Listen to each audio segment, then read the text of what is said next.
नमस्कार साथियों। तो चलिए हम लोग बात कर रहे हैं कंप्यूटर सामान्य ज्ञान के बारे में। तो इसमें अभी तक हम लोग 2 चैप्टर ख़त्म कर चुके हैं। पहला चैप्टर था आपका कंप्यूटर का एक सामान्य परिचय और दूसरे चैप्टर में हम लोगों ने बात की थी कंप्यूटर आर्किटेक्चर के बारे में, कंप्यूटर की संरचना देखा था। याद रखना, आपके जितने भी चैप्टर ख़त्म होते जा रहे हैं वो सभी आप लोगों को एक जगह मिल जाएंगे। कंप्लीट कंप्यूटर क्लास के नाम से जो आपकी प्लेलिस्ट सूची है उसी में डले हुए हैं। आज बात करेंगे इनपुट और आउटपुट युक्तियों के बारे में। युक्तियाँ, ठीक है। Input output devices.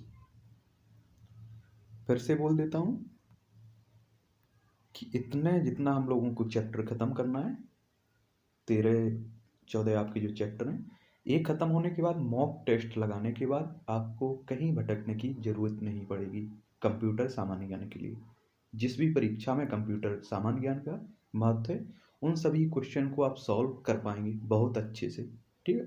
बस आपको ये 14 जो आपके चैप्टर हैं देखना है और जो हम लोग मॉक टेस्ट लगाएंगे उनको देख लेना है, बस कंप्लीट है, ठीक है। कंप्यूटर और मनुष्य के मध्य संपर्क स्थापित करने के लिए इनपुट आउटपुट युक्तियों का प्रयोग किया जाता है। इनपुट युक्तियों का प्रयोग कंप्यूटर को डेटा और निर्देश प्रदान करने के लिए किया जाता है। इनपुट डेटा को प्रोसेस करने के बाद कंप्यूटर आउटपुट युक्तियों के द्वारा प्रयोगकर्ता को आउटपुट प्रदान करता है। कंप्यूटर मशीन से जुड़ी हुई सभी इनपुट आउटपुट युक्तियों को पेरिफेरल युक्तियां भी कहते हैं, ठीक है। बात करते हैं इनपुट युक्तियां। इनपुट युक्तियों को आप सीधा सा एक शब्द में आप इसकी परिभाषा याद रखिए कि जो कुछ हम देते हैं वो इनपुट हो गया और जो सामने से हमें परिणाम प्राप्त होता है वो हमारा आउटपुट हो गया। जैसे आपने कभी मोबाइल में देखा होगा कि गूगल पर जाके हम लोग उसे निर्देश देते हैं कि हमें क्या सर्च करना है। जो हम सर्च करवाते हैं वो हमारा इनपुट है, जो हम लोग उसमें डालते हैं, निर्देश देते हैं, वो इनपुट हो गया। और जो हमारे सामने परिणाम प्राप्त होता है वो हमारा आउटपुट हो गया, जिसकी हमें ज़रूरत होती है वो मिल जाता है, उसे ही आउटपुट कहते हैं। वे युक्तियां जिनका प्रयोग उपयोगकर्ता के द्वारा कंप्यूटर को डेटा और निर्देश प्रदान करने के लिए किया जाता है, इनपुट युक्तियां कहलाती हैं।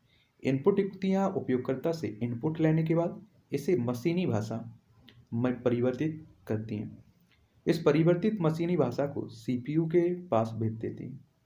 कुछ आपकी प्रमुख इनपुट युक्तियां हैं, ये पूछ लेता है वन डे एग्जाम में कि कीबोर्ड इनपुट डिवाइस है या आउटपुट। तो इतने जो भी आपके इनपुट डिवाइस हैं उन्हें याद रखना है आपको, जो आउटपुट डिवाइस हैं उन्हें भी याद रखना है, जिससे आपका क्वेश्चन गलत ना हो सके। कीबोर्ड एक प्रकार की मुख्य इनपुट डिवाइस है। क्या है? मुख्य इनपुट डिवाइस है। कीबोर्ड का प्रयोग कंप्यूटर को अक्षर और अंकीय रूप में डेटा और सूचना देने के लिए करते हैं। कीबोर्ड एक सामान्य टाइपराइटर की तरह दिखता है, किंतु इसमें टाइपराइटर की अपेक्षा कुछ ज़्यादा कुंजियाँ कीज होती हैं। जब कोई कुंजी कीबोर्ड पर दबाई जाती है तो कीबोर्ड कंट्रोलर और कीबोर्ड बफर से संपर्क करता है। कीबोर्ड कंट्रोलर दबाई गई कुंजी के कोड को कीबोर्ड बफर में स्टोर करता है और बफर में स्टोर कोड सीपीयू के पास भेजा जाता है। सीपीयू इस कोड को प्रोसेस करने के बाद इसे आउटपुट डिवाइस पर प्रदर्शित करता है। कुछ विभिन्न प्रकार के कीबोर्ड जैसे Q, W, E R T Y, Dvorak, D B O R A K और A Z E R T Y मुख्य रूप से प्रयोग किए जाते हैं। ये हैं आपके कीबोर्ड लेआउट। ये आपके ऊपर F1 जो F2 होती हैं ये फंक्शन की हैं।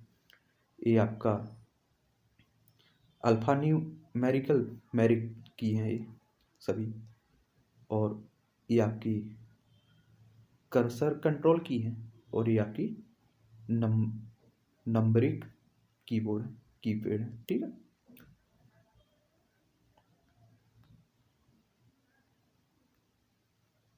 कीबोर्ड में कुंजियों के प्रकार। कीबोर्ड में निम्न प्रकार की कुंजियां होती हैं। अक्षरांकीय कुंजियां, इसके अंतर्गत आपकी अक्षर कुंजियां होती हैं A, B से लेकर Z। ठीक है। और अंकीय कुंजियां आपकी 0, 1, 2 से लेकर 9 तक। ठीक है। फिर है आपकी अंकीय कुंजियां। ये कुंजियां कीबोर्ड के पर दाएं तरफ होती हैं। ये कुंजियां अंकों 0 से 1, 2 से लेकर 9 तक और गणितीय ऑपरेटरों से मिलकर बनी होती हैं। फिर है आपका फंक्शन कुंजियां। कौन सी? फंक्शन कुंजियां। इन्हें प्रोग्रामेबल कुंजियां भी कहते हैं। इनके द्वारा कंप्यूटर से कुछ विशिष्ट कार्य करवाने के लिए निर्देश दिया जाता है। ये कुंजियां अक्षरांकीय कुंजियों के ऊपर F1, F2 से लेकर F12 से प्रदर्शित की जाती हैं। फंक्शन कुंजियां। फिर आपकी कर्सर कंट्रोल कुंजियां। इसके अंतर्गत 4 तीर के निशान वाली कुंजियां आती हैं जो 4 दिशाओं दाएं बाएं ऊपर नीचे को दर्शाती है। हम लोगों ने देखा था ना पीछे। ये कुंजियां अक्षरांकीय कुंजियों और अंकीय कुंजियों के मध्य उल्टे टी आकार में व्यवस्थित होती हैं। इसका प्रयोग कर्सर को ऊपर नीचे दाएं या बाएं ले जाने के लिए करते हैं। इन चारों कुंजियों के अतिरिक्त 4 कुंजियां और होती हैं जिनका प्रयोग कर्सर को कंट्रोल करने के लिए करते हैं। ये कुंजियां निम्न है आपकी।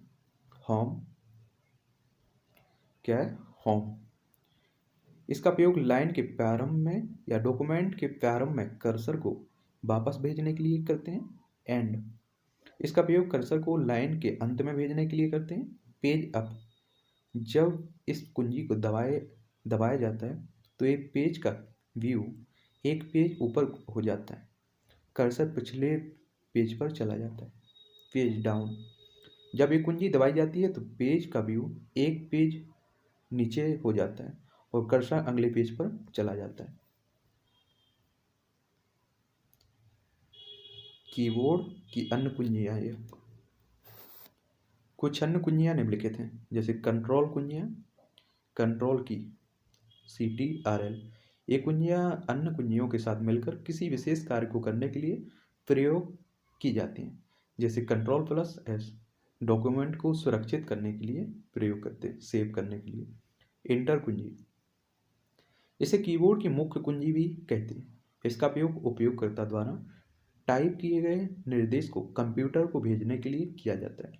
इंटर कुंजी टाइप करने के बाद निर्देश कंप्यूटर के पास जाता है और निर्देश के अनुसार कंप्यूटर आगे का कार्य करता है।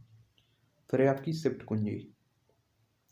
शिफ्ट की कीबोर्ड की कुछ कुंजी ऐसी होती हैं जिनमें ऊपर नीचे 2 संकेत छपे होते हैं। उनमें से ऊपर के संकेत को टाइप करने के लिए उसे शिफ्ट कुंजी के साथ दबाते हैं। इसे कॉम्बिनेशन की भी कहा जाता है। फिर है आपका एस्केप कुंजी। इसका प्रयोग किसी भी कार्य को समाप्त करने या बीच में रोकने के लिए करते हैं। यदि कंट्रोल की दबाए हुए हैं और एस्केप कुंजी दबाते हैं तो यह स्टार्ट मेनू को खोलता है।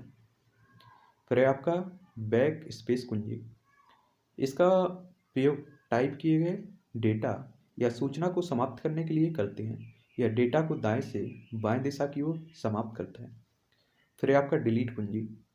इस कुंजी का प्रयोग कंप्यूटर की मेमोरी से सूचना और स्क्रीन से अक्षर को समाप्त करने के लिए करते हैं।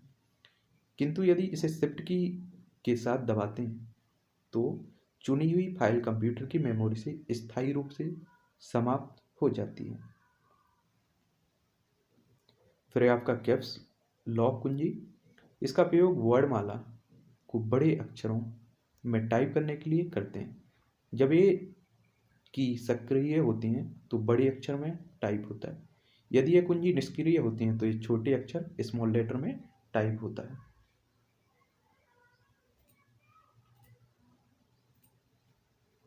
फिर है आपका स्पेस बार कुंजी। इसका प्रयोग 2 शब्दों या अक्षरों के बीच स्पेस बनाने या बढ़ाने के लिए किया जाता है। यह कीबोर्ड की सबसे लंबी कुंजी होती है, स्पेस बार। फिर है नमलॉक कुंजी। इसका उपयोग सांख्यिकी कीपैड को सक्रिय या निष्क्रिय करने के लिए किया जाता है। यदि ये कुंजी सक्रिय होती है तो अंक टाइप होता है, और यदि ये कुंजी निष्क्रिय है तो अंक टाइप नहीं होते। फिर है आपकी विंडो कुंजी। इसका प्रयोग स्टार्ट मेनू को खोलने के लिए करते हैं, विंडो कुंजी का। फिर है आपका टैब कुंजी। इसका प्रयोग कर्सर को एक बार में 5 स्थान आगे ले जाने के लिए किया जाता है। कर्सर को पुनः 5 स्थान वापस लाने के लिए टैब कुंजी को शिफ्ट कुंजी के साथ दबाया जाता है। इसका प्रयोग पैराग्राफ इंडेंट करने के लिए भी किया जाता है। तो ये थी आपकी प्रमुख कीबोर्ड की कुंजियाँ। ठीक है। इंटर कुंजी, ओके बटन दबाने का एक वैकल्पिक तरीका भी है।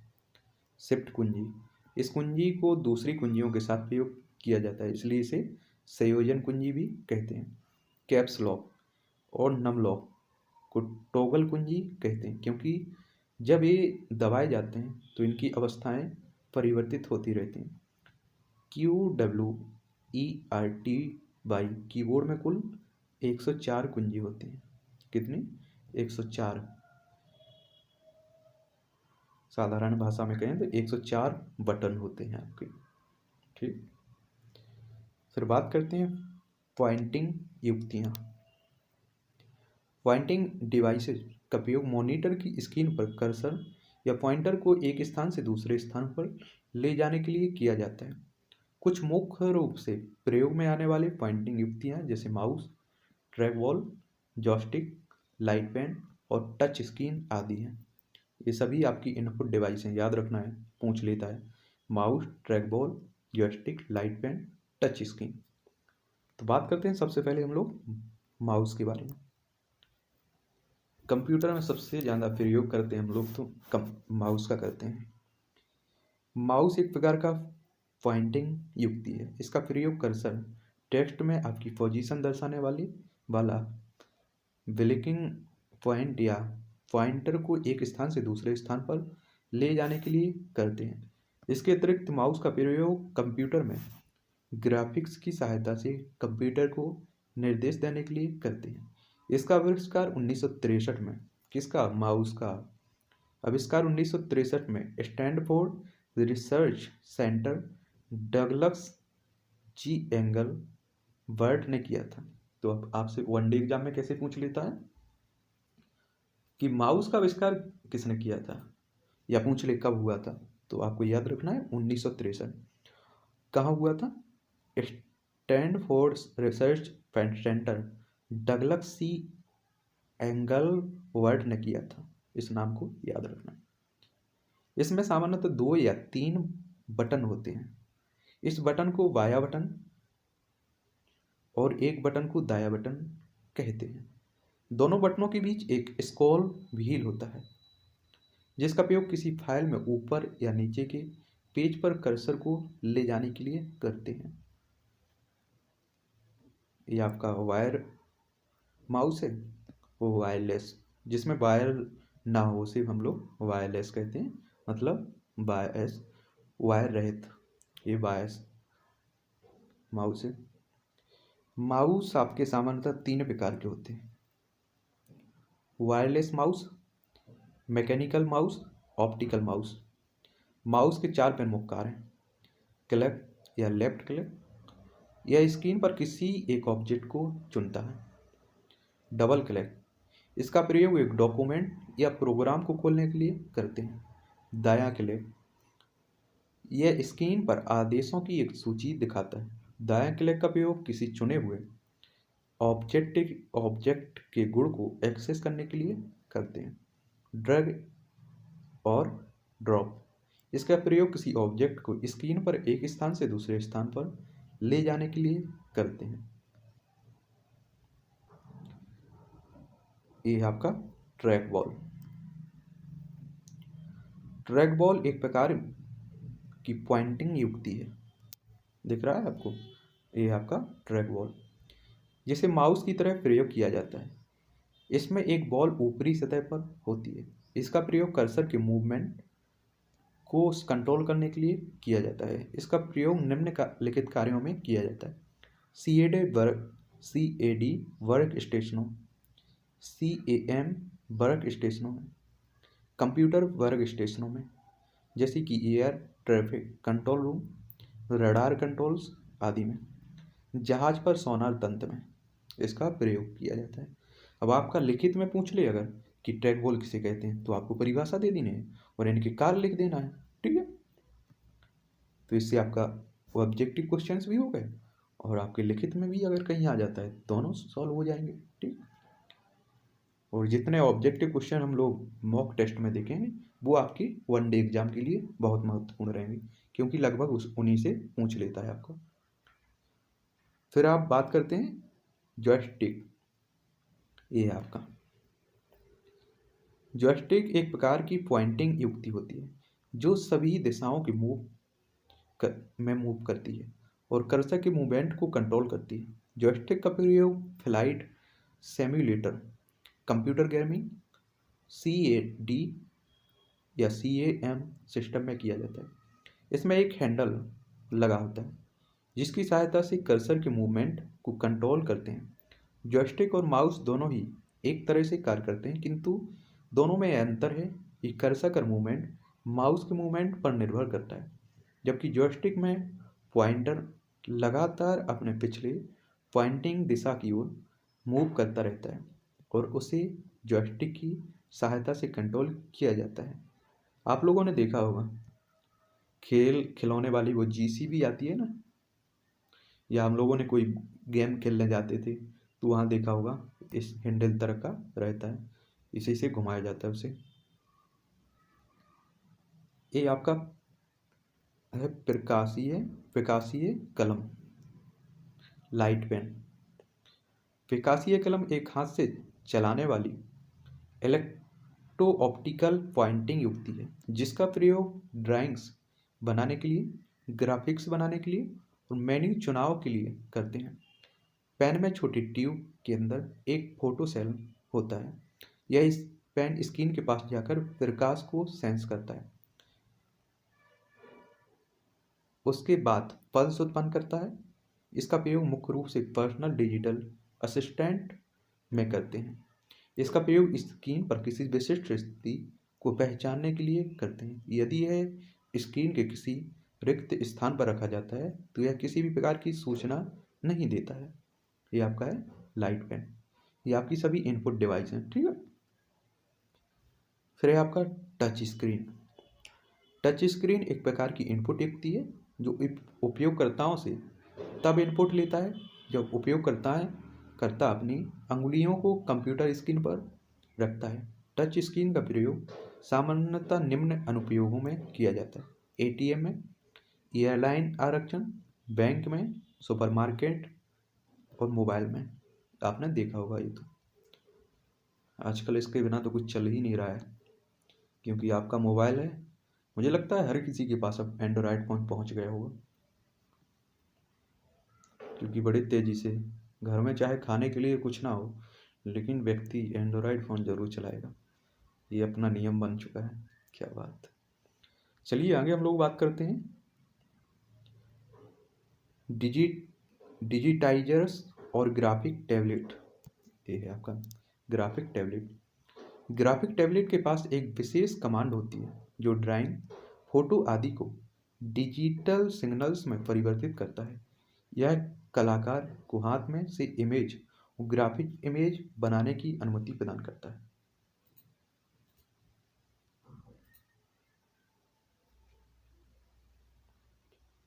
बात करते हैं अब हम लोग बारकोड। बारकोड रीडर, ये कई बार पूछ लेता है वन डे एग्जाम में। यह एक इनपुट युक्ति है, आपको इस बात को याद रखना है। बारकोड रीडर आपकी इनपुट युक्ति है। इसका उपयोग किसी उत्पाद पर छपे हुए बारकोड यूनिवर्सल प्रोडक्ट कोड को पढ़ने के लिए किया जाता है। बारकोड रीडर से प्रकाश की किरणें निकलती हैं, फिर उस किरण को बारकोड इमेज पर रखते हैं। बारकोड रीडर में एक लाइट सेंसिटिव डिटेक्टर होता है जो बारकोड इमेज को दोनों तरफ से पहचानता है। एक बार एक कोड पहचानने के बाद इसे सांख्यिकी कोड में परिवर्तित करता है। बारकोड रीडर का ज़्यादा प्रयोग सुपरमार्केट में किया जाता है, जहाँ पर बार कोड रीडर के द्वारा आसानी से किसी उत्पाद का मूल्य रीड किया जाता है। बार कोड गाड़ी हल्की स्याही की ऊर्ध्वाधर रेखाएं हैं जो सूचना के रूप में प्रयुक्त किए जाते हैं। मशीन इसे आसानी से पढ़ लेती है। आपने देखा होगा बार कोड को, जब हम लोग किसी मॉल में जाते हैं या मार्केट में खरीदते हैं तो वहाँ यूज किया जाता है। ठीक है, बात करते हैं हम लोग ऑप्टिकल मार्क रीडर, OMR। ये भी आपने सुना होगा बहुत ज़्यादा। ऑप्टिकल मार्क रीडर एक प्रकार की इनपुट डिवाइस है। इसका उपयोग किसी कागज पर बनाए गए चिन्हों को पहचानने के लिए किया जाता है। यह कागज पर प्रकाश की किरणें छोड़ता है और प्रकाश की किरण जिस चिन्ह पर पड़ती हैं उस चिन्ह को OMR रीड करके कंप्यूटर को इनपुट देता है। OMR की सहायता से किसी वस्तुनिष्ठ प्रकार ऑब्जेक्ट टाइप की प्रयोगात्मक परीक्षा के उत्तर पुस्तिका की जांच की जाती है। इसकी सहायता से हजारों प्रश्नों का उत्तर बहुत ही कम समय में आसानी से जांचा जाता है। अब जो आपके वनडे एग्जाम होते हैं उनमें आपका ऑब्जेक्टिव क्वेश्चंस आते हैं, उनमें हम लोग OMR सीट का उपयोग करते हैं। ठीक है, उसे ही चेक करने के लिए आपका ऑप्टिकल मार्क रीडर उपयोग होता है। बात करते हैं हम लोग ऑप्टिकल कैरेक्टर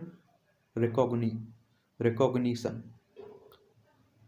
यह OMR का ही कुछ सुधरा हुआ रूप है। यह केवल साधारण चिन्हों को ही नहीं बल्कि छापे गए या हाथ से साफ साफ लिखे गए अक्षरों को भी पढ़ लेता है।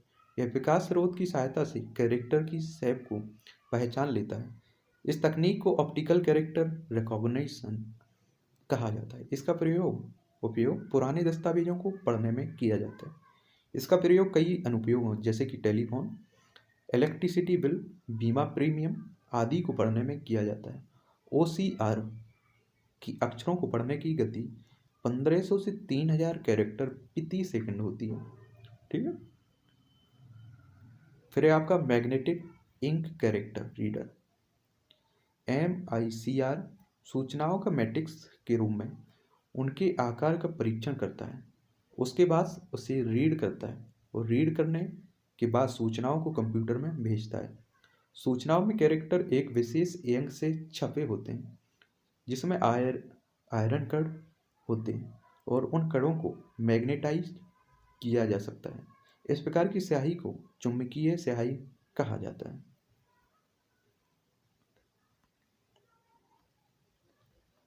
इसका प्रयोग हम लोग बैंक में चेक में नीचे छपे मैग्नेटिक इनकोडिंग संख्याओं को पहचानने और प्रोसेस करने के लिए करते हैं इसे। ठीक है, ये आपका चेक का प्रारूप है। ये तो देखा ही होगा, ये भी नहीं देखा है आप लोगों ने, तो देख लेंगे आगे चल के। ठीक है, चलिए बात करते हैं हम लोग smart card reader. Smart card reader एक डिवाइस है जिसका उपयोग किसी स्मार्ट कार्ड के माइक्रो प्रोसेसर को एक्सेस करने के लिए किया जाता है। स्मार्ट कार्ड दो प्रकार के होते हैं, मेमोरी कार्ड और दूसरा है आपका microprocessor card. Memory card में non volatile memory storage component होता है जो डेटा को स्टोर करता है। माइक्रो प्रोसेसर कार्ड में वोलेटाइल मेमोरी और माइक्रो प्रोसेसर कंपोनेंट दोनों होते हैं। कार्ड सामान्यतः प्लास्टिक से बना होता है। स्मार्ट कार्ड का प्रयोग बड़ी कंपनियां और संगठनों में सुरक्षा के उद्देश्य से किया जाता है। यह आपका स्मार्ट कार्ड रीडर है, ये तो देखा होगा ना। फिर बात करते हैं हम लोग बायोमेट्रिक सेंसर। बायोमेट्रिक सेंसर एक प्रकार की डिवाइस है जिसका उपयोग किसी व्यक्ति की अंगुलियों के निशान को पहचानने के लिए करते हैं। बायोमेट्रिक सेंसर का मुख्य प्रयोग सुरक्षा के उद्देश्य से करते हैं। इसका उपयोग किसी संगठन में कर्मचारियों या संस्थान में विद्यार्थियों की उपस्थिति दर्ज करने के लिए किया जाता है।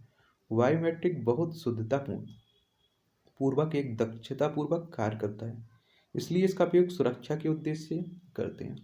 ये तो देखा ही होगा आपने बायोमेट्रिक सेंसर, क्योंकि आधार कार्ड मुझे लगता है सबका बन चुका होगा, तो वहाँ तो देखा ही होगा। फिर है आपका स्कैनर। क्या है स्कैनर? स्कैनर का प्रयोग पेपर पर लिखे हुए डेटे या छपे हुए चित्र को डिजिटल रूप में परिवर्तित करने के लिए करते हैं। यह एक ऑप्टिकल इनपुट डिवाइस है जो इमेज को इलेक्ट्रॉनिक रूप में बदलने के लिए प्रकाश को इनपुट की तरह प्रयोग करता है और फिर चित्र को डिजिटल रूप में बदलने के बाद कंप्यूटर में भेजता है। स्कैनर का प्रयोग किसी दस्तावेज को उसके वास्तविक रूप में स्टोर करने के लिए किया जा सकता है, जिससे उसमें आसानी से कुछ बदलाव किया जा सकता है। स्कैनर निम्न प्रकार के होते हैं। Hand held scanner. Hand held scanner ये आकार में काफ़ी छोटे और हल्के होते हैं, जिन्हें आसानी से हाथ में रखकर भी डॉक्यूमेंट को स्कैन किया जा सकता है। यदि किसी डॉक्यूमेंट को स्कैन करना हो तो डॉक्यूमेंट के अलग अलग भागों को स्कैन करना पड़ता है, लेकिन आकार में छोटा और हल्का होना इसका एक महत्वपूर्ण फायदा भी है। फिर है आपका फ्लैट बेड स्कैनर्स। ये काफ़ी बड़े और महंगे स्कैनर होते हैं तथा काफ़ी उच्च गुणवत्ता के चित्र उत्पन्न करते हैं। इसमें एक समतल पटल होता है जिस पर डॉक्यूमेंट को रखकर स्कैन किया जाता है। यह बिल्कुल उसी तरह कार्य करता है जिस तरह फोटोकॉपी मशीन पर पेज रखकर फोटोकॉपी करते हैं। यह एक बार में पूरा पेज स्कैन करता है। फिर आपका ड्रम स्कैनर। ये मध्यम आकार के स्कैनर होते हैं। इसमें एक घूमने वाला ड्रम होता है। पेपर या सीट को स्कैनर में इनपुट देते हैं और स्कैनर में लगा ड्रम पूरे पेज पर घूमता है, जिससे पूरा पेज स्कैन हो जाता है। यह बिल्कुल फैक्स मशीन की तरह कार्य करता है आपका। अब बात करते हैं हम लोग माइक्रोफोन। माइक्रोफोन माइक्रोफोन एक प्रकार का इनपुट डिवाइस है जिसका प्रयोग कंप्यूटर को साउंड के रूप में इनपुट देने के लिए किया जाता है। माइक्रोफोन आवाज़ को प्राप्त करता है, उसे कंप्यूटर के फॉर्मेट में परिवर्तित करता है, जिसे डिजिटाइज्ड साउंड या डिजिटल ऑडियो भी कहते हैं हम लोग। माइक्रोफोन में आवाज़ को डिजिटल रूप में परिवर्तित करने के लिए एक सहायक हार्डवेयर की आवश्यकता पड़ती है। इस सहायक हार्डवेयर को साउंड कार्ड कहते हैं। माइक्रोफोन को कंप्यूटर के साथ जोड़ा जाता है, जिससे आवाज़ कंप्यूटर में रिकॉर्ड हो जाती है। आजकल माइक्रोफोन का उपयोग स्पीच रिकॉग्निशन और सॉफ्टवेयर के साथ भी किया जाता है, अर्थात इसकी सहायता से हम कंप्यूटर में टाइप करने की ज़रूरत नहीं पड़ती, बल्कि जो बोला जाता है वो डॉक्यूमेंट में छप जाता है। ये देख रहा है आपका माइक्रोफोन। वैसे भी आजकल आप तो वैसे भी इनसे बहुत सी युक्तियों से परिचित होंगे, क्योंकि आप लोग आधुनिक युग में पहुंच चुके हैं। मुझे लेकिन इस आधुनिक युग का समझ में नहीं आया कि आखिर आधुनिक युग या फिर 21वीं सदी है आपकी क्या। क्योंकि हमें जो भी ये युक्तियाँ या प्रौद्योगिकी जो साइंस ने हमें दिया है वो हमें टाइम बचाने के लिए दिया था कि हम टाइम को एडजस्ट कर सकें। क्योंकि 24 घंटे आज से पुराने जितना भी समय हो, चाहे आपका 2000 साल पहले हो, उस समय भी 24 ही घंटे होते थे हमारे लिए, और आज भी हमारे लिए 24 घंटे हैं। लेकिन हम सुनते हैं लोगों के मुँह से हमारे पास टाइम नहीं है। फिर वो टाइम जाता कहाँ है आके? पहले के लोगों के पास हर किसी के लिए टाइम रहता था, परिवार के लिए भी वो टाइम निकालता था, घूमने के लिए टाइम निकालता था, पढ़ता भी था, सब कुछ करता था, फिर भी उसके पास टाइम रहता था। और आज हमसे पूछो या किसी से भी पूछो तो बोलता है अरे भाई मेरे पास टाइम नहीं है। वो आखिर टाइम गया कहाँ है? तो मुझे तो लगता है टिकटॉक फेसबुक जैसे जब से हमारे लिए संचार के माध्यम आए, इन्हीं ने टाइम हमारा खा लिया पूरा, इन्हीं के अंदर चला गया। चलिए, अपना अपना काम है, सब कोई कर रहा है, कोई फेसबुक पर मुजरा, कोई टिकटॉक। पता नहीं मुझे टिकटॉक ये क्या है, सुनता रहता हूँ। चलिए, अब हमारा वेब कैम या वेब कैमरा देखा होगा, लैपटॉप में रहता है इसमें। वेब कैम एक प्रकार का वीडियो कैप्चरिंग डिवाइस है। यह एक डिजिटल कैमरा है जिसे कंप्यूटर के साथ जोड़ा जाता है। इसका प्रयोग वीडियो कॉन्फ्रेंस कॉन्फ्रेंसिंग और ऑनलाइन चैटिंग आदि कार्यों के लिए किया जाता है। इसकी सहायता से चित्र भी बना सकते हैं। यदि दो लोगों के कंप्यूटर में वेब कैमरा लगा है और कंप्यूटर इंटरनेट से जुड़ा है तो हम आसानी से एक दूसरे को देखकर बातचीत कर सकते हैं। कंप्यूटर में लगा हुआ वेब कैमरा, ये आपका वेब कैमरा। कुछ ये पॉइंट दिए गए, इन्हें भी देख लेते हैं। ऑप्टिकल माउस का आविष्कार माइक्रोसॉफ्ट ने 1999 में किया था। ऑप्टिकल माउस का आविष्कार माइक्रोसॉफ्ट ने 1999 में किया था। इसका नाम ग्रे स्केल और कलर मोड दोनों में इमेज को स्टोर कर सकता है। ड्रैग या ड्रॉप का तात्पर्य माउस के बाएं बटन को क्लिक किए रखना और माउस पॉइंटर को किसी दूसरे स्थान पर ले जाकर बाएं बटन को छोड़ देना है। OCR टेक्नोलॉजी का विकास अधिक शुद्धता से अक्षरों को पहचानने के लिए किया गया है, इसलिए इसे इंटेलिजेंस कैरेक्टर रिकॉग्निशन कहते हैं। स्पीच रिकॉग्निशन सिस्टम बोले हुए शब्दों को मशीन के पढ़ने लायक इनपुट में बदल देता है। इसका उपयोग हवाई जहाज कॉकपिट में वॉइस डायलॉग, सरल डेटा प्रविष्टि, स्पीच से टेक्स्ट प्रोसेसिंग में होता है। अब बात करते हैं हम लोग आउटपुट डिवाइस। अभी तक हम लोग इनपुट डिवाइस देख रहे थे, ठीक है। आपको इनपुट वनडे एग्जाम में अधिकतर इनसे इस अध्याय से पूछा जाएगा, तो ऐसे पूछ लेते हैं कि इनमें से कौन इनपुट डिवाइस है। माउस आपका इनपुट डिवाइस है या आपका screen touch mouse input device है या कीबोर्ड इनपुट डिवाइस है। इस तरह के क्वेश्चन आ जाते हैं, तो आपको इनपुट डिवाइस याद रखना है और माउस आउटपुट डिवाइस भी। अब बात करते हैं हम लोग आउटपुट डिवाइस। आउटपुट डिवाइस का प्रयोग कंप्यूटर से प्राप्त परिणामों को देखने अथवा प्राप्त करने के लिए किया जाता है। आउटपुट डिवाइस क्या है? आउटपुट डिवाइस आउटपुट की को हार्ड कॉपी अथवा सॉफ्ट कॉपी के रूप में प्रस्तुत करते हैं।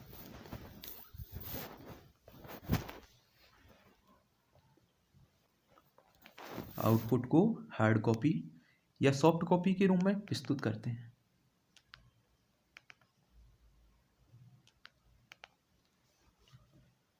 सॉफ्ट कॉपी को वह आउटपुट होता है जो उपयोगकर्ता को कंप्यूटर के मॉनिटर पर दिखाई देता है अथवा इसकी स्पीकर में सुनाई देता है, जबकि हार्ड कॉपी वह आउटपुट होता है जो उपयोगकर्ता को पेपर पर प्राप्त होता है। कुछ प्रमुख आउटपुट डिवाइसेस निम्न हैं जो आउटपुट को हार्ड कॉपी या सॉफ्ट कॉपी के रूप में प्रस्तुत करता है। जैसे आपका मॉनिटर आपका आउटपुट डिवाइस है।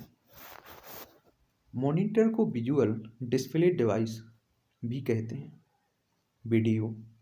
BDU मॉनिटर कंप्यूटर से प्राप्त परिणाम को सॉफ्ट कॉपी के रूप में दिखाता है। मॉनिटर दो प्रकार के होते हैं, मोनोक्रोम डिस्प्ले मॉनिटर और colour display monitor. Monochrome display monitor text को डिस्प्ले करने के लिए एक ही रंग का प्रयोग करता है। कलर डिस्प्ले मॉनिटर एक समय में 256 रंगों को दिखा सकता है। मॉनिटर पर चित्र छोटे छोटे बिंदुओं से मिलकर बनता है। इन बिंदुओं को पिक्सल के नाम से भी जाना जाता है। किसी चित्र की स्पष्टता क्लियरिटी 3 तथ्यों पर निर्भर करती है। स्क्रीन का रिजोल्यूशन, किसी मॉनिटर का रिजोल्यूशन उसके क्षैतिज और ऊर्ध्वाधर पिक्सल की संख्या के गुणनफल के बराबर होता है। किसी मॉनिटर की रेजोल्यूशन जितनी अधिक होगी उसके पिक्सल उतने ही नज़दीक होंगे और चित्र उतना ही स्पष्ट होगा। डॉट पिच दो कलर पिक्सल के विकर्णों के बीच की दूरी को डॉट पिच कहते हैं। यदि किसी मॉनिटर की डॉट पिच कम से कम हो तो उसका रेजोल्यूशन अधिक होगा और उस मॉनिटर में चित्र काफ़ी स्पष्ट होगा। फिर आपका रिफ्रेश रेट, एक सेकंड में कंप्यूटर का मॉनिटर जितनी बार रिफ्रेश होता है वह संख्या उसकी रिफ्रेश रेट कहलाती है। ज़्यादा से ज़्यादा रिफ्रेश करने पर स्क्रीन पर चित्र ज़्यादा अच्छे और स्पष्ट दिखाई देते हैं। कुछ प्रमुख आपके प्रयोग में आने वाले मॉनिटर निम्नलिखित हैं। ये आपका कैथोड रे ट्यूब CRT, यह एक आयताकार बॉक्स की तरह दिखने वाला मॉनिटर होता है। इसे डेस्कटॉप कंप्यूटर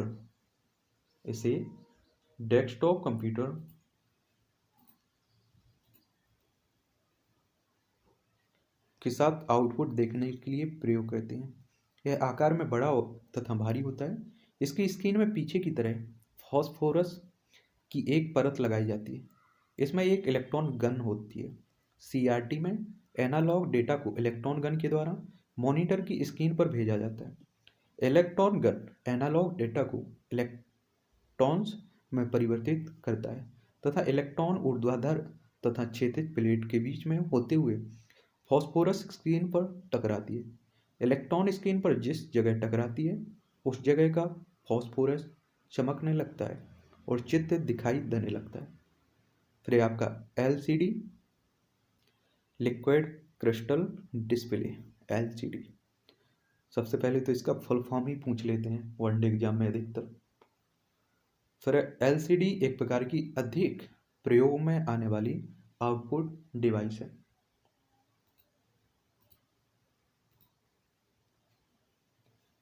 यह CRT की अपेक्षा काफ़ी हल्का किंतु महंगा आउटपुट डिवाइस है। इसका प्रयोग लैपटॉप में, नोटबुक में, पर्सनल कंप्यूटर में, डिजिटल घड़ियाँ आदि में किया जाता है। LCD में 2 प्लेट होती हैं। इन प्लेटों के बीच एक विशेष प्रकार का द्रव भरा रहता है। जब प्लेट के पीछे से प्रकाश निकलता है तो प्लेट के अंदर के द्रव अलाइन होकर चमकते हैं जिससे चित्र दिखाई देने लगता है। यह है आपकी LCD।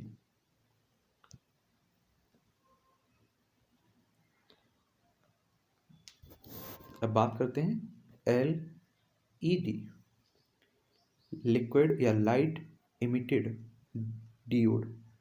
LED एक प्रकार की इलेक्ट्रॉनिक डिवाइस है। यह एक आउटपुट डिवाइस है जिसका प्रयोग कंप्यूटर से प्राप्त आउटपुट को देखने के लिए करते हैं। यह आजकल घरों में टेलीविज़न की तरह प्रयोग किया जाता है। इसके अंदर छोटे छोटे LEDs लगे होते हैं। जब विद्युत धारा इनसे गुजरती है तो ये LED चमकने लगते हैं और चित्र LED की स्क्रीन पर दिखाई देने लगते हैं। LED मुख्य रूप से लाल प्रकाश उत्सर्जित करते हैं किंतु आजकल LED लाल, हरा और नीला प्रकाश भी उत्पन्न करते हैं। यह सफ़ेद प्रकाश भी उत्पन्न कर सकते हैं। इन सभी रंगों के सहयोग से विभिन्न रंग के चित्र LED में दिखाई देते हैं। Monitor, 3D monitor. 3D monitor एक आउटपुट डिवाइस है। इसका प्रयोग आउटपुट को 3D डायमेंशन में देखने के लिए करते हैं। यह 2 डायमेंशन मॉनिटर की अपेक्षा ज़्यादा स्पष्ट और साफ चित्र दिखाता है। यह चित्र को 3D मॉनिटर में देखते हैं तो ऐसा प्रतीत होता है कि यह चित्र बिल्कुल वास्तविक चित्र है। यह आपका है 3D monitor. TFT, thin film transistor. TFT active और मैट्रिक्स LCD एक प्रकार की आउटपुट डिवाइस है। TFT में एक पिक्सल को कंट्रोल करने के लिए 1 से 4 ट्रांजिस्टर लगे होते हैं। ये ट्रांजिस्टर पैसिव मैट्रिक्स की अपेक्षा स्क्रीन को काफ़ी तेज, चमकीला और ज़्यादा कलरफुल बनाते हैं। इस आउटपुट डिवाइस की मुख्य बात यह है कि हम इसमें बने चित्रों को विभिन्न कोणों से भी देख सकते हैं, जबकि अन्य मॉनिटर में यदि विभिन्न कोणों से चित्र लिखने पर चित्र स्पष्ट दिखाई नहीं देते। TFT अन्य मॉनिटर्स की अपेक्षा महंगा लेकिन काफ़ी अच्छा क्वालिटी का चित्र डिस्प्ले करने वाला आउटपुट डिवाइस है। ठीक है, तो बात करते हैं हम फेंटस। फेंटस एक प्रकार का आउटपुट डिवाइस है। इसका प्रयोग कंप्यूटर से प्राप्त डेटा और सूचनाओं को किसी कागज पर प्रिंट करने के लिए करते हैं। यह ब्लैक और वाइट के साथ साथ कलर डॉक्यूमेंट को भी प्रिंट कर सकता है। किसी भी पेंटर की क्वालिटी उसकी पेंटिंग की क्वालिटी पर निर्भर करती है, अर्थात जितनी अच्छी पेंटिंग क्वालिटी होगी पेंटर उतना ही अच्छा माना जाएगा। किसी पेंटर की गति कैरेक्टर प्रति सेकंड में, लाइन प्रति मिनट में और पेजेज प्रति मिनट में मापी जाती है। किसी पेंटर की क्वालिटी डॉट्स पिच प्रति इंच में मापी जाती है, अर्थात पेपर पर 1 इंच में जितने ज़्यादा से ज़्यादा बिंदु होंगे पेंटिंग उतनी ही अच्छी होगी। पेंटर को 2 भागों में बांटा जाता है। पेंटर को 2 भागों में बांटा जाता है।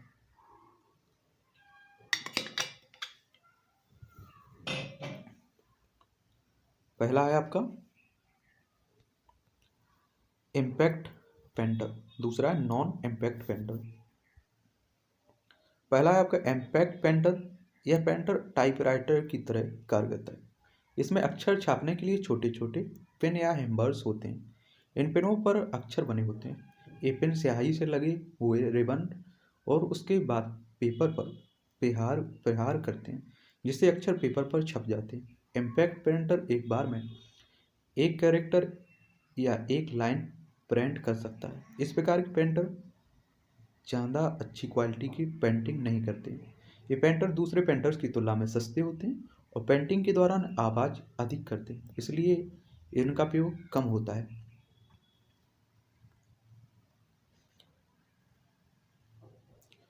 इम्पैक्ट पेंटर 4 प्रकार के होते हैं। Dot matrix painters. Dot matrix painter में पिनों की एक पंक्ति होती है जो कागज के ऊपरी सिरे पर रिबन पर प्रहार करती है।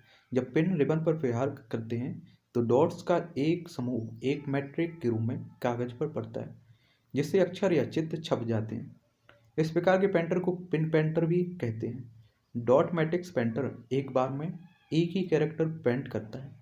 यह अक्षर या चित्र को डॉट्स के पैटर्न में प्रिंट करते हैं, अर्थात कोई कैरेक्टर या चित्र बहुत सारे डॉट्स को मिलाकर प्रिंट किए जाते हैं। ये काफ़ी धीमी गति से प्रिंट करते हैं तथा ज़्यादा आवाज़ करते हैं, जिससे इसे कंप्यूटर के साथ काम कम प्रयोग किया जाता है। ये है आपका डॉट्स मैट्रिक्स पेंटर्स। फिर है आपका daily wheel painters, Daisy. Daisy wheel painters में कैरेक्टर की छपाई टाइपराइटर की तरह होती है। यह डॉट मैट्रिक्स पेंटर की अपेक्षा अधिक रेजोल्यूशन की पेंटिंग करता है तथा इसका आउटपुट डॉट मैट्रिक्स पेंटर की अपेक्षा ज़्यादा विश्वसनीय होता है। फिर आपका लाइन पेंटर्स। इस प्रकार के पेंटर्स के द्वारा एक बार में पूरी एक लाइन प्रिंट होती है। ये भी एक प्रकार के इम्पैक्ट पेंटर होते हैं जो कागज पर दाब डालकर एक बार में पूरी एक लाइन प्रिंट करते हैं, इसलिए इन्हें लाइन पेंटर कहते हैं। इनकी पेंटिंग की क्वालिटी ज़्यादा अच्छी नहीं होती है, लेकिन पेंटिंग की गति काफ़ी तेज होती है। फिर आपका ड्रम पेंटर्स। ड्रम पेंटर्स ये एक प्रकार के लाइन पेंटर होते हैं। इसमें एक बेलनाकार ड्रम लगातार घूमता रहता है। इस ड्रम में अक्षर उभरे हुए होते हैं। ड्रम और कागज के बीच में एक स्याही से लगी हुई रिबन होती है। जिस स्थान पर अक्षर छापना होता है उस स्थान पर हैमर कागज के साथ साथ रिबन पर प्रहार करता है। रिबन पर प्रहार को होने से रिबन ड्रम में लगे अक्षर पर दबाव डालता है, जिससे अक्षर कागज पर छप जाते हैं। फिर है आपका नॉन इम्पैक्ट पेंटर। ये पेंटर कागज पर प्रहार नहीं करते हैं, बल्कि अक्षर या चित्र प्रिंट करने के लिए स्याही की फुहार कागज पर छोड़ते हैं। नॉन इम्पैक्ट पेंटर पेंटिंग में इलेक्ट्रोस्टैटिक, केमिकल और इंकजेट तकनीक का प्रयोग करते हैं। इसके द्वारा उच्च क्वालिटी के ग्राफिक्स और अच्छी किस्म के अक्षरों को छापा जाता है। ये प्रिंटर इम्पैक्ट प्रिंटर की तुलना में महंगे होते हैं, किंतु इनकी छपाई इम्पैक्ट प्रिंटर की अपेक्षा ज़्यादा अच्छी होती है। नॉन इम्पैक्ट प्रिंटर निम्न प्रकार के होते हैं। Inkjet printer. इंकजेट प्रिंटर में कागज पर स्याही की फुहार द्वारा छोटे छोटे बिंदु डालकर छपाई की जाती है। इनकी छपाई की गति 1 से 4 पेज प्रति मिनट होती है। इनकी छपाई की गुणवत्ता भी अच्छी होती है। ये विभिन्न प्रकार के रंगों द्वारा अक्षर और चित्र छाप सकते हैं। इन प्रिंटरों में छपाई के लिए A4 आकार के पेपर का उपयोग होता है।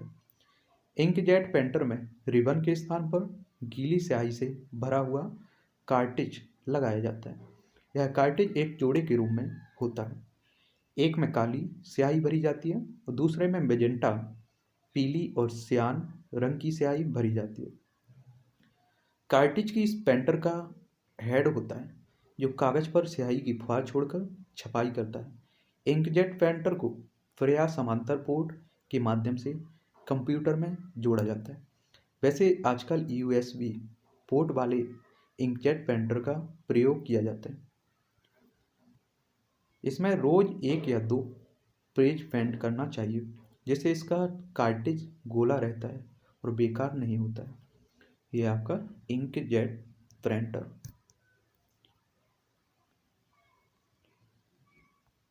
बात करते हैं हम लोग आगे थर्मल प्रिंटर। क्या है थर्मल प्रिंटर? यह पेपर पर अक्षर छापने के लिए ऊष्मा का उपयोग करता है। ऊष्मा के द्वारा स्याही को पिघलाकर कागज पर छोड़ते हैं, जिससे अक्षर या चित्र छपते हैं। फैक्स मशीन भी एक प्रकार का थर्मल प्रिंटर है। यह अन्य प्रिंटर की अपेक्षा धीमा और महंगा होता है।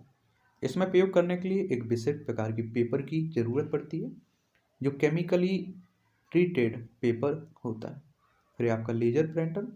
लेजर प्रिंटर के द्वारा उच्च गुणवत्ता के अक्षर और चित्र छापे जाते हैं। ये विभिन्न प्रकार के और विभिन्न स्टाइल के अक्षर को छाप सकते हैं। ये आपका लेजर प्रिंटर है। इसकी छपाई की विधि फोटोकॉपी मशीन से मिलती जुलती है। इसमें कंप्यूटर से भेजा गया डेटा लेजर किरणों की सहायता से इसके ड्रम पर चार्ज उत्पन्न कर देता है। इसमें एक टोनर होता है जो चार्ज के कारण ड्रम पर चिपक जाता है। जब यह ड्रम घूमता है और इसके नीचे से कागज निकलता है तो टोनर कागज पर अक्षरों या चित्रों का निर्माण करता है। एक प्रिंटर अपनी क्षमता के अनुसार 1 इंच में 300 से 1200 बिंदुओं की सघनता द्वारा छपाई कर सकते हैं। ये 1 मिनट में 5 से 24 पेज तक छाप सकते हैं। ये इम्पैक्ट प्रिंटर से ज़्यादा महंगे होते हैं। फिर है आपका electromagnetic printer. Electromagnetic printer electrophotographic printer बहुत तेज गति से छपाई करते हैं। ये प्रिंटर्स पेज प्रिंटर जो एक बार में पूरा पेज प्रिंट करते हैं की श्रेणी में आते हैं। ये प्रिंटर किसी डॉक्यूमेंट में 1 मिनट के अंदर 20,000 लाइनें प्रिंट कर सकते हैं, अर्थात 250 पेज प्रति मिनट की दर से छपाई कर सकते हैं। इसका प्रयोग विकास पेपर कोपियर तकनीक के माध्यम से किया जाता है। Electrostatic printer. इस प्रिंटर का प्रयोग सामान्यतः बड़े फॉर्मेट की प्रिंटिंग के लिए किया जाता है। इसका प्रयोग ज़्यादातर बड़े प्रिंटिंग प्रेस में किया जाता है, क्योंकि इनकी गति काफ़ी तेज होती है तथा प्रिंट करने में खर्च कम आता है। फिर बात करते हैं प्लॉटर। प्लॉटर एक आउटपुट डिवाइस है जिसका प्रयोग बड़ी ड्राइंग या चित्र जैसे कंस्ट्रक्शन प्लान्स, मैकेनिकल वस्तुओं की ब्लूप्रिंट, AUTO ऑटो कार्ड या CAD CAM आदि के लिए करते हैं। इसमें ड्राइंग बनाने के लिए पेन, पेंसिल, मार्कर आदि राइटिंग टूल का प्रयोग होता है। यह प्रिंटर की तरह होता है। इसमें एक समतल चौकोर सतह पर कागज लगाया जाता है। इस तरह से कुछ ऊपर एक ऐसी छड़ होती है जो कागज के एक सिरे से दूसरे सिरे तक चल सकती है। इस छड़ पर अलग अलग रंगों के 2 या 3 पेन लगे होते हैं जो छड़ पर आगे पीछे सरक सकते हैं। इस प्रकार छड़ और पेनों को सम्मिलित हलचल से समतल सतह के किसी भाग में कागज पर चिन्ह या चित्र बनाया जा सकता है। इनके द्वारा छपाई अच्छी होती है, परंतु ये बहुत धीमे होते हैं तथा मूल्य भी अपेक्षाकृत अधिक होता है। लेजर प्रिंटरों के आ जाने के बाद इनका प्रयोग लगभग समाप्त हो गया है। ठीक है, जब आपके लेजर प्रिंटर नहीं आए थे उससे पहले इन्हीं का प्रयोग होता है। प्लॉटर आपके 2 प्रकार के होते हैं। Flat bed plotter. ये प्लॉटर साइज में छोटे होते हैं तथा इसे आसानी से मेज पर रखकर प्रिंटिंग की जा सकती है। इसमें जो पेपर प्रयोग होता है उसका आकार सीमित होता है। फिर दूसरा है आपका ड्रम प्लॉटर। ये साइज में काफ़ी बड़े होते हैं तथा इसमें प्रयुक्त पेपर की लंबाई असीमित होती है। इसमें पेपर का एक रोल प्रयोग किया जाता है। ये आपका स्पीकर है, क्या है, स्पीकर है। इसे भी देख लेते हैं स्पीकर को।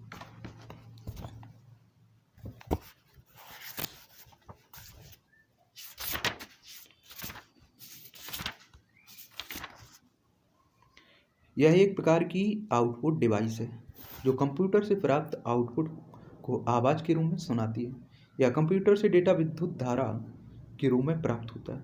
इसे सीपीयू से जोड़ने के लिए साउंड कार्ड की ज़रूरत पड़ती है।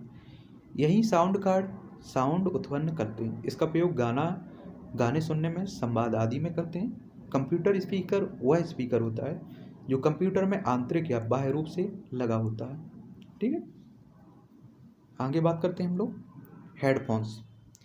ये भी आपने काफ़ी लोगों ने देखा होगा। हेडफोन्स एक प्रकार की आउटपुट डिवाइस है जिसमें लाउड स्पीकर का एक जोड़ा होता है। इसकी बनावट ऐसी होती है कि इस सिर पर बेल्ट की तरह पहना जा सकता है तथा दोनों स्पीकर मनुष्य के कान के ऊपर आ जाते हैं, इसलिए इसकी आवाज़ सिर्फ इसे पहनने वाले व्यक्ति ही सुन सकता है। किसी किसी हेडफोन के साथ माइक भी लगा होता है जिससे सुनने के साथ साथ बात भी की जा सकती है। इस उपकरण का प्रयोग प्रायः टेलीफोन ऑपरेटरों, कॉल सेंटरों ऑपरेटरों, कमेंटरों द्वारा किया जाता है। इसे स्टेरियोफोन्स, हेडसेट या कैन्स के नाम से भी जाना जाता है। ये है आपका हेडफोन। फिर बात करते हैं प्रोजेक्टर। यह एक प्रकार का आउटपुट डिवाइस है जिसका प्रयोग कंप्यूटर से प्राप्त सूचनाओं या डेटा को एक बड़ी स्क्रीन पर दिखने के लिए करते हैं। इसकी सहायता से एक समय में बहुत सारे लोग एक समूह में बैठकर कोई परिणाम देख सकते हैं। इसका प्रयोग क्लासरूम, ट्रेनिंग या एक बड़े कॉन्फ्रेंस हॉल जिसमें ज़्यादा संख्या में दर्शक हों जैसी जगहों पर किया जाता है। इसके द्वारा छोटे चित्रों को बड़ा करके सफलतापूर्वक देखा जा सकता है। यह एक प्रकार का अस्थायी आउटपुट डिवाइस है। ठीक है, प्रोजेक्टर। इनपुट आउटपुट पोर्ट भी देख लेते हैं। Input output port peripheral devices को कंप्यूटर से जोड़ने के लिए जिस माध्यम का प्रयोग होता है उसे हम लोग इनपुट या आउटपुट पोर्ट कहते हैं। यह एक बाह्य इंटरफेस होता है जिसमें इनपुट आउटपुट डिवाइस जैसे प्रिंटर, मॉडेम, जॉयस्टिक आदि को कंप्यूटर से जोड़ती है। इनपुट आउटपुट पोर्ट निम्न प्रकार के होते हैं। पैरेलल पोर्ट एक माध्यम है जिसमें 8 या उससे अधिक तारों को जोड़ सकते हैं। इसमें 8 तारों से एक डेटा ट्रांसफ़र होता है। इसी वजह से इसकी डेटा स्थानांतरण की स्पीड काफ़ी तेज़ होती है। इसका प्रयोग कंप्यूटर से प्रिंटर को जोड़ने के लिए करते हैं। फिर है आपका सीरियल पोर्ट के द्वारा एक बार में एक ही बिट डेटा भेजा जा सकता है। इसके द्वारा काफ़ी धीमी गति से डेटा स्थानांतरण होता है। इसका प्रयोग मॉडेम, प्लॉटर, बारकोड रीडर आदि को कंप्यूटर से जोड़ने के लिए करते हैं। इस पोर्ट को कम्युनिकेशन पोर्ट या कॉम भी कहा जाता है। फिर है आपका यूनिवर्सल सीरियल बस। यह सर्वाधिक प्रयोग में आने वाला बाह्य पोर्ट है जो लगभग सभी कंप्यूटर में लगा होता है। सामान्यतः 2 से 4 USB पोर्ट कंप्यूटर में लगे होते हैं। USB में प्लग और प्ले फीचर होते हैं जो किसी डिवाइस को कंप्यूटर से जोड़ने और चलाने में सहायक होते हैं। एक सिंगल USB पोर्ट में 127 डिवाइसेज को जोड़ा जा सकता है। फिर है आपका फायर वायर। इसका प्रयोग ऑडियो, वीडियो या फिर मल्टीमीडिया डिवाइसेज जैसे कि वीडियो कैमरा आदि को जोड़ने के लिए किया जाता है। यह एक महंगी तकनीक है जिसका उपयोग बड़ी मात्रा में डेटा ट्रांसफ़र करने के लिए करते हैं। हार्ड डिस्क ड्राइव और नई DVD ड्राइव को फायर वायर के द्वारा कंप्यूटर से कनेक्ट किया जाता है। इसके द्वारा 400 MB प्रति सेकंड की दर से डेटा स्थानांतरण किया जा सकता है। मॉडेम का उपयोग डेटा को प्राप्त और प्रेषित करने में किया जाता है। कंप्यूटर को चलाए जाने के लिए आवश्यक युक्तियों को स्टैंडर्ड युक्तियां कहा जाता है, जैसे keyboard, floppy drive, hard disk. Monitor की रिफ्रेश रेट हर्ट्ज में नापी जाती है। मजबूत चुंबकीय क्षेत्र बनने के कारण मॉनिटर की स्क्रीन काली या रंगीन हो जाती है, जो एक वायरस की तरह कार्य करता है। अतः मॉनिटर का उपयोग करते समय सभी चुंबकीय उपकरण हटा देने चाहिए। Graphic display unit monitor alpha numeric अक्षरों के साथ साथ ग्राफ्स एवं डायग्राफ्स को भी प्रदर्शित कर सकते हैं। ठीक है, तो ये था आपका तीसरा चैप्टर, इनपुट और आउटपुट डिवाइस हम लोगों ने देख लिए। आगे हम लोग बात करेंगे कंप्यूटर मेमोरी के बारे में। ठीक है, चौथा चैप्टर हमारा होगा कंप्यूटर मेमोरी।